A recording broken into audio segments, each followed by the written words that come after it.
Voilà, donc le montage est terminé. On remet le courant. Et avant de remettre le boîtier, on teste. Voilà, donc là il n'y a que de l'air, hein, puisque tout est fermé, c'est normal. Donc, encore une fois, rappel sécurité, moi dès que je touche à la pompe, je disjoncte, même si c'est pour remettre simplement un boîtier. Petite astuce, enfin petit truc, ce cache là. Quand vous recevez la pompe, souvent il est très enfoncé.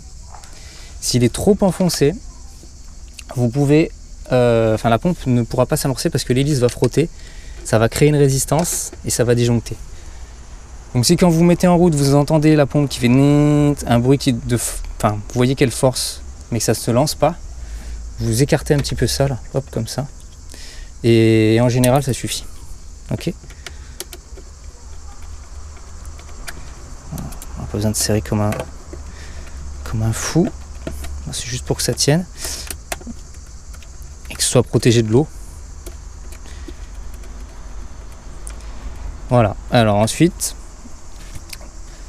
évidemment, on va ouvrir ça. Alors, elle peut avoir du mal à s'amorcer au début, c'est possible, on va voir si c'est là. Alors oui, il faut remettre le courant, sinon ça marche pas. Donc, si elle a du mal à s'amorcer, ce qui est très très probable, vous pouvez la remplir, d'accord? Parce que là, en fait, si vous voulez, la pompe aspire de l'air, envoie de l'air dans le circuit. Et du coup, elle n'arrive pas à créer un vide suffisant pour pouvoir aspirer l'eau. Donc ça, c'est pas très grave. Ce qu'il faut faire, prenez votre tuyau d'arrosage ou un seau d'eau ou n'importe quoi. Hop, que vous allez remplir. Alors, faut bien sûr dévisser, visser.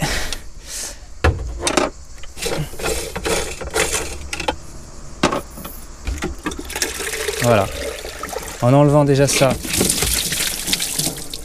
et ben là, vous créez du vide, pas du vide, en l'occurrence, c'est plutôt vous donner de la place pour que l'eau puisse venir depuis la piscine, parce qu'en fait, il y a toujours de l'eau dans les tuyaux, même quand la pompe ne pompe pas.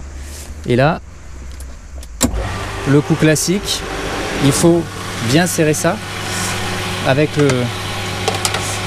l'outil, parce que sinon, vous allez avoir de l'air qui va être aspiré par la pompe et la pression ne va pas monter assez. Donc là, on voit qu'elle s'est vraiment bien lancée tout de suite. Il n'y a pas besoin spécialement de l'aider à s'amorcer. Vous voyez qu'il y a encore beaucoup d'air dedans, c'est le temps que ça se purge. Et qu'est-ce qui est très important de faire, c'est de vérifier qu'au niveau de vos tuyaux, arrivée et ici sortie, vous n'avez pas de fuite. Voilà, en l'occurrence, moi, c'est étanche.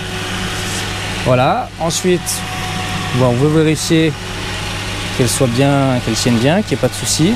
Et avec votre manomètre, voilà, là, elle est entre 1 et 1,5 bar, donc c'est très bien.